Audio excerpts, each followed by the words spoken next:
జనసేన డబ్బులు లేవు కదా ఎలక్షన్ లో పంచడానికి. లేకున్నా పర్లేదు, అందరం ఓటేస్తాం. అందరం ఓటేస్తాం. గెలిపియాలి,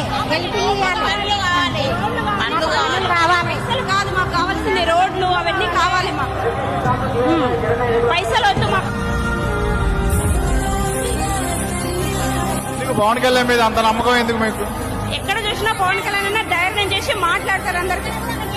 ఏంటండి అక్కడక్కడ మంచిగా చేస్తున్నాడు, ఇక్కడ కూడా చేయాలని. మీరు చూసారా మంచి చేయడం? అంటే మేము వింటున్నాం కదా, చూస్తున్నాం, టీవీలలో చూస్తున్నాం, వింటున్నాం. ఈరోజు స్వయంగా అనగలుగుతున్నాం కాబట్టి వింటున్నాం. మా ఇంట్లో వాళ్ళు నా కోసం ఎంత తపన పడతారో తెలియదు, కానీ మీరు పడే తప్పు నా కన్నీళ్ళు తెప్పిస్తున్నారు.